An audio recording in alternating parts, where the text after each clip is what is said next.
शायद देश का सच में एक्चुअल बनाना चाहते हो तो बीएसपी जैसी पार्टी या उसकी आइडियोलॉजी और ड्राइव पार्टीज को आना होगा।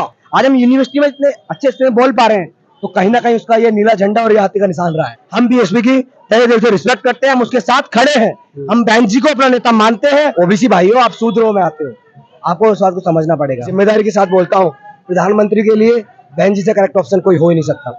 हेलो दोस्तों, एक बार फिर से आप सभी का हार्दिक स्वागत अभिनंदन करता हूं। इस समय मैं दिल्ली में मौजूद हूं। देश की राजधानी दिल्ली में लगातार हम सर्वे कर रहे हैं कि 2024 में क्या होगा, क्या मोदी आएंगे या जाएंगे, कौन बनेगा 2024 में प्रधानमंत्री।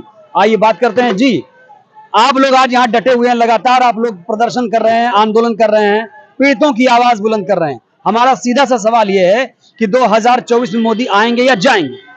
अरे ये तो जनता डिसाइड करेगी, लेकिन ऐसे स्टूडेंट और ऐसा स्टूडेंट लीडर के तौर पे हम बताएंगे इस जनता को कि अगर सच में इस देश का भला चाहते हैं तो मोदी को जाना बहुत जरूरी है। क्यों? सच में अगर इस देश की जनता का देश का मतलब है देश की जनता हमारे लिए फालतू का राष्ट्रवादी या राष्ट्रवादी जो धारणा है वो हम एक्सेप्ट नहीं करते। हम बोलते हैं देश का मतलब देश की जनता, देश की आम जनता, देश की वो 85% जनता जो संघर्ष कर रही है, जो आज भी रोटी के लिए लगातार लगी हुई है। तो मोदी को जाना जरूरी है फॉर श्योर, अगर देश को हम बचाना चाहते हैं। नहीं, मोदी ने क्या विकास नहीं किया? क्योंकि अब तो हर हर मोदी, घर घर मोदी के नारे भी लग रहे हैं। कौन लगा रहा है? देखो, मोदी को वोट सर्वे पहले भी हुआ था, 36% वोट मिला था। आज भी देश की जनता, देश का हाल, चाहे मणिपुर रहा, मध्य प्रदेश, राजस्थान, दिल्ली, अभी इतना बड़ा प्रोटेस्ट आज देखिएगा, कितना बड़ा प्रोटेस्ट मास लेवल पे हो रहा है इस यूनिवर्सिटी के स्पेस में, जो डीयू देश की सबसे जानी मानी यूनिवर्सिटी है। तो जगह जगह जहां आंदोलन चल रहे हैं वो बताते हैं कि ये देश मोदी को एक्सेप्ट नहीं कर रहा है। क्या लगता है, और कोई चेहरा नजर आ रहा है? साफ साफ तौर पे बोल रहे हैं कि मोदी को जाना ही होगा। आएंगे या रह जाएंगे वो जनता डिसाइड करेगी। और हम भी जनता का पार्ट है, जनता का पार्ट हम बोलते हैं कि नहीं, हम नहीं चाहते इस मोदी अब संघ जैसी विचारधारा को यहाँ पे। और दूसरी ऑल्टरनेटिव अगर ढूंढना है तो बहन जी उसका साफ साफ ऑल्टरनेटिव है। मैं भीम आर्मी छात्र संघ अध्यक्ष डीयू एक जिम्मेदारी के साथ बोलता हूँ, प्रधानमंत्री के लिए बहन जी से करेक्ट ऑप्शन कोई हो ही नहीं सकता। और इस देश को बचाना है, इस देश की बहुसंख्यक पॉपुलेशन को बचाना है तो बहन जी को आना जरूरी है। लेकिन बहन जी ने अभी गठबंधन नहीं किया। वो राहुल गांधी या कांग्रेस अपने देख रही है कि हम इंडिया लाके इंडिया पर स्थापित अपनी सरकार बना लेंगे, तो विदाउट बहुजन पार्टी या without Ambedkar ideology, Ambedkar politics, it is not possible. Kanshiram साहब ने कहा था कांग्रेस और बीजेपी के लिए कि एक नागनाथ है, एक सांप नाथ है। बिल्कुल, दोनों, अरे क्या है, पावर बांट ली है। उधर भी वही है संघ वाले लोग, उधर भी संघ वाले लोग, दोनों ने पावर बांट रखे कि एक बार खेला हम खेलेंगे, 10 साल के लिए हम, 10 साल के लिए तुम, ये खेला चल रहा है। इसी तरीके से लेफ्ट और राइट में तो ये तमाम चोचले जो खासकर बहुजन साथियों के साथ होते हैं, बहुजन संख्या के साथ होते हैं कि या तो तुम कांग्रेस हो इधर you choose BJP, but no, it is not a option to us, to the Bahujans. हमारे लिए ऑप्शन है कि हमको अपने अम्बेडकर इंडिपेंडेंट आइडियोलॉजी चुननी होगी, हमको थर्ड फ्रंट पे काम करना होगा। अभी बहुत, 1 साल रह गया, अभी 1 साल मतलब 6, 7, 8, 9 महीने रह गए। बहुत कुछ बदलाव होगा, देख लेना। अभी बहुजन समाज पार्टी, चाहे हमारी खुद की पार्टी, आजाद समाज पार्टी रहो या भीम आर्मी, जो भी है, बहुत कुछ बदलाव लाएंगे और अंत तक डिसाइड सिर्फ अम्बेडकर आइडियोलॉजी। आपको क्या लगता है, क्या आजाद समाज पार्टी और बहुजन समाज पार्टी ये एक मंच पर साथ में आ पाएंगे? हम चाहते हैं, हर बहुजन चाहता है, हर भीम आर्मी कार्यकर्ता चाहता है, इवन बीएसपी के बहुत सारे कार्यकर्ता चाहते हैं, सिर्फ लीडरशिप को छोड़ के, कि इन दोनों को साथ में आना चाहिए, हर हालत में आना चाहिए, तभी बहुजन राजनीति बच पाएगी। आपने एक बात कही कि एक बार कांग्रेस, एक बार बीजेपी देश में खेला जा रहा है और 70-75 सालों से देश को अभी अम्बेडकराइट कोई पीएम नहीं मिल पाया। तो क्या 24 में ये सपना आप लोग पूरा कर रहे हैं, संगठित हैं? देखो, अगर सच में यहाँ की जनता चाहती है और खासकर कांग्रेस कि हमारे लिए देश इंपॉर्टेंट है, देश की जनता जरूरी है, तो अगर सच में चाहते हो तो आपको पीएम चेहरा एक्सेप्ट करना होगा, बहन जी को, बीएसपी को इंडिया में शामिल करवाना होगा हर हालत में, बार्गेनिंग पावर बढ़ा के, कैसी कुछ करके तुम करना पड़ेगा तुमको। सच में अगर तुम इस देश की आम जनता जिससे मिलते हो, ठेले पे जाके, मंडियों में जाके, जिन लोगों को तुम बुलाते हो, तो समझना होगा तुमको इस चीज के लिए कि तुमको अगर सच में इंडिया का अलायंस जो उसमें बीएसपी को लाना होगा, उसमें भीम आर्मी को लाना होगा, तभी तुम इस देश को बचा सकते हो। यूपी से ही देश की राजनीति तय होती है, यूपी से ही दिल्ली का रास्ता जाता है। और 2019 के आंकड़े ये कहते हैं कि 2019 में सबसे बड़ी पार्टी अगर देखा जाए बीजेपी के बाद तो बसपा थी, 10 लोकसभा सांसद जीते थे। उस बड़ी पार्टी को, राष्ट्रीय पार्टी को इंडिया गठबंधन ने नजरअंदाज किया। लालू यादव जी कहते हैं हमने तो बहन जी को बुलाया नहीं। बहुत बड़ी गलती कर रहे हैं वो लोग, आज भी बोल रहे हैं, बहुत बड़ी गलती कर रहे हैं। वो लोग हार जाएंगे, वो लोग फिर तरीके से इसी तरीके ताली बजा के बोलते रहेंगे, देखो ये देश लुट रहा है, देखो ये देश बर्बाद हो रहा है, मोदी इसको बर्बाद कर रहा है। इसके जिम्मेदार कौन है, समझना पड़ेगा। कांग्रेस को इसकी जिम्मेदारी लेनी पड़ेगी, पहले भी और आज भी। तो आप जिम्मेदारी लो। हमारा दुश्मन तय है कि हमारा दुश्मन वो आरएसएस की विचारधारा, वो बीजेपी की विचारधारा है। लेकिन तुमसे तो उम्मीदें हैं इस देश की जनता को, सॉरी, तुमसे तो उम्मीदें हैं इस देश की जनता को। तो आप जो उम्मीदें चाहते हो, एक्चुअल में ग्राउंड पे उसको इम्प्लीमेंटेशन चाहते हो उसका, तो तुमको उसमें अलायंस में, उस इंडिया से गठजोड़ में बीएसपी और आजाद समाज पार्टी को लाना ही होगा। इन्होंने इम्प्लीमेंटेशन की बात की।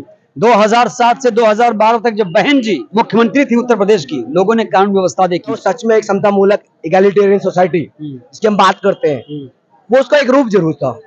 राम राज्य तो आज है कि बहनों का रेप होना, राम राज्य में यही हुआ करता होगा शायद, हम तो मानते हैं हुआ ही करता है। तो वो सच में जो समता मूलक समाज, जो इगैलिटेरियन इक्वालिटी का जो सपना, सोसाइटी का सपना है, उसका प्रारूप 2007 से 12 तक में देखने मिला। वो उस स्टेट के बहुजन, ये इवन अपर कास्ट भी सब खुश रहे, सब बहुत अच्छा चला। महिलाओं के लिए सबसे अच्छी पूरे देश में गवर्नमेंट रही।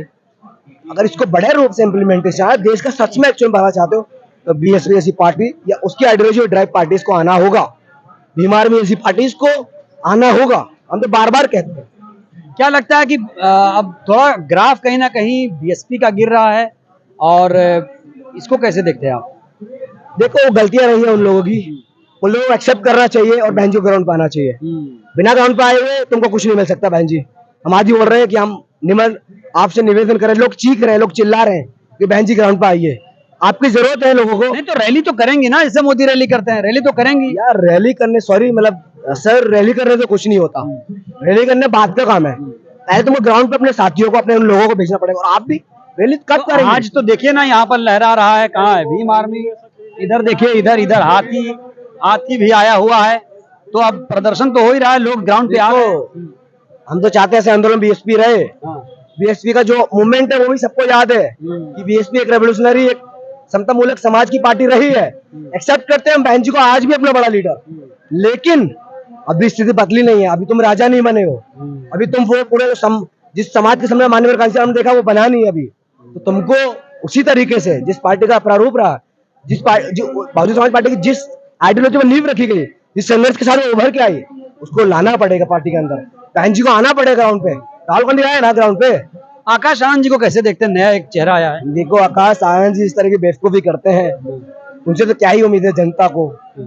हम तो चाहते हैं कि तुम लोग थोड़ा सुधर जाओ, अपने नेता हो, तुम हमारे नेता हो समाज के, तो आप आइए, थोड़ा सोचिए। हमने राजनीति को थोड़ा देखिए ग्राउंड पे जाके, ऐसे सजे सजाए वो मिल जाना तुमको सब कुछ। राहुल गांधी की तरह पप्पू मत बनिए। बिफोर दिस भारत जोड़ो यात्रा राहुल गांधी भी इसी तरह का नमूने हुआ करते थे, लेकिन राहुल गांधी ने काम किया ग्राउंड पे। काम मतलब एक रैलियां की, भारत जोड़ो यात्रा निकाली, तो छवि है उनकी, कहीं ना कहीं आइडियोलॉजी, उनकी राजनीतिक क्षमता बढ़ी। तो मान्यवर उनका जो आनंद साहब है, उनको भी यही करना, मतलब यह नहीं, वो तो पता है वो भी कांशीराम साहब ने किया था जो राहुल गांधी ने किया, उससे पहले हमारे मान्यवर साहब कर चुके हैं। नहीं, आपको कांशीराम साहब का जो नजरिया था, जो आइडियोलॉजिकल विचार था, उसको फॉलो करना होगा आपको, तभी आप अच्छे उभरते नेता बनो और हम समाज उसको एक्सेप्ट भी करेंगे।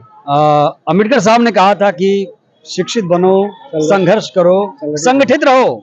अरे जब बहुजन समाज ही, SC ST OBC माइनॉरिटीज ही संगठित नहीं हो रहा है, दलितों का वोट बैंक बढ़ रहा है, तो कैसे आप प्रधानमंत्री का सपना पूरा करेंगे आप लोग? देखो, एक बहुत मैं ये बात बोल दूंगा तो शायद ऑफेंड हो जाएंगे। जिस राजनीति को मैं करता हूँ शायद उस आइडियोलॉजी के विपरीत चली जाएगी।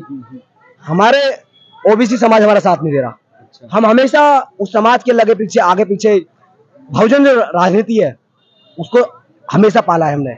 हम अपने विचारधारा से इर्द गिर्द नहीं गए। हमारे लिए जितने इम्पोर्टेंट दलित है उतने जरूरी हमारे लिए ओबीसी भाई लोग भी हैं। तो मैं तो उसमें लक्ष्मण यादव जी अच्छा काम कर रहे हैं। मैं तो कहता हूँ अपने उन ओबीसी भाइयों से कि आइए, आपको ये लोग सिर्फ और सिर्फ गुलाम बना के रहेंगे। आपको कभी भी जो तुम बनना चाह रहे हो ना क्षत्रिय, वो आप बन नहीं पाओगे। ओबीसी तो समाजवादी पार्टी के साथ जा रहा है, मुसलमान भी जा रहा है। ये तो दिखावा है। 2019 ने दिखा दिया कि ओबीसी किसके साथ गया। ओबीसी का जिस तरीके से ब्राह्मणाइजेशन हुआ है, जिस तरीके से एक कल्चरल हेजिमनी हिंदू हिंदू उनको थोपा गया है, जो हाँ हिंदू हिंदू कर रहे हैं, जबकि उस फोल्ड में उनका कुछ लेना देना नहीं है। जिस तरीके से इस कैंपस में, सॉरी इस देश में एक बेकार खोटी विचारधारा हावी है, उसको समझना पड़ेगा। ओबीसी भाइयों, आप शूद्रों में आते हो, आपको उस बात को समझना पड़ेगा। तो शूद्रों की लड़ाई और अति शूद्रों की लड़ाई एक जैसी है। आप आइए, अपने संघर्ष में इस बड़े व्यवस्था को तोड़िए, आप एक समता मूलक समाज का गठन कीजिए। आपको क्षत्रिय नहीं बनना, आपको ब्राह्मण नहीं बनना, क्योंकि हम अगर ब्राह्मण क्षत्रिय बने तो हम भी उस बड़े व्यवस्था में फंस जाएंगे। हमको एक समता मूलक समाज बनाना है, जिसमें जिनका भला नहीं हुआ, जिनको जमीनें नहीं मिलेंगी, जमीनें देकर उनको आगे उठाएंगे, और जिनके पास जमीनें उनसे जमीनें छीनी जाएंगी, जमीनें छीन लेंगे। यही लड़ाई हमारी। मैं तो पावर में आएंगे तब तो ना। देखो, पावर में आने का रास्ता सिर्फ और सिर्फ हमारे पास आंदोलन है, क्योंकि मीडिया हमारी नहीं है। जिस तरह मेन स्ट्रीम मीडिया है, आप जैसे इंडिपेंडेंट मीडिया कर्मी हमारा बहुत ज्यादा सहायता करते हैं, आंदोलन में हमारा सपोर्ट करते हैं, उनका धन्यवाद भी करते हैं। लेकिन जैसे मेन स्ट्रीम मीडिया हमारे साथ नहीं है, रिसोर्सेज हमारे पास नहीं, तो हमको सिर्फ और सिर्फ एक रास्ता है, आंदोलन का रास्ता, माननीय कांशीराम साहब का रास्ता। लेकिन अब तो आंदोलन करने का लोगों को इजाजत ही नहीं मिल रही है, पुलिस आती है, उठा देती है। पहलवानों के साथ देखा आपने, तो और ज्यादा रेडिकल होना पड़ेगा, फिर हमको रिटेलिएशन करना पड़ेगा, हमको डट के जम के लड़ाई करनी पड़ेगा। हम तो पहले कहें जाति तोड़ो, समाज जोड़ो, फिर उसके बाद क्रांति भी करेंगे हम। कितना मुश्किल है ये, कहना तो आसान है। देखो, मुश्किल तो बहुत है, क्रांति का रास्ता आसान नहीं होता। लोग समझ रहे होंगे कि मैं थोड़ा उम्र में कम हूँ, 24-25 साल उम्र, सॉरी 23-24 साल उम्र है, तो ऐसी बातें कर रहा है। लेकिन हम पढ़ने वाले छात्र हैं, हम पढ़ते हैं, पढ़ के चीजों को समझते हो, क्या ग्राउंड पे खामियां है वो हम पढ़ के निकालते हैं, उसके ग्राउंड पे भी जाते हैं। छात्र संघ, भीम आर्मी छात्र संघ का अध्यक्ष हूं मैं, डीयू का। एक चीज काम भी करता हूँ। भीम आर्मी के लोगों को कहा जा रहा है कि ये काफी उग्र होकर आंदोलन करते हैं। करना चाहिए। इन संघियों को रास्ता दिखाने का सिर्फ एक रास्ता है कि आपको वो रेडिकल नेचर, रेडिकल अंबेडकर अपने अंदर लाना पड़ेगा। तो आपको दलित पैंथर भी याद करना पड़ेगा, वो आपको सारे ऐसे मूवमेंट जो महान मूवमेंट हुए उनको याद करना पड़ेगा, आपको पैंथर आइडियोलॉजी पे अलाइन होना ही पड़ेगा।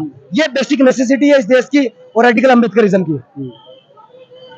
तो चलिए आखिरी सवाल बताइए, बहुजन कैसे एकजुट होगा और 24 में चेहरा कौन हो गया इस बार? और सीधी बात है, लोगों को अपने बहुजन राजनीति के तौर पे, बहुजन अलायंस के तौर पे जुड़ना पड़ेगा।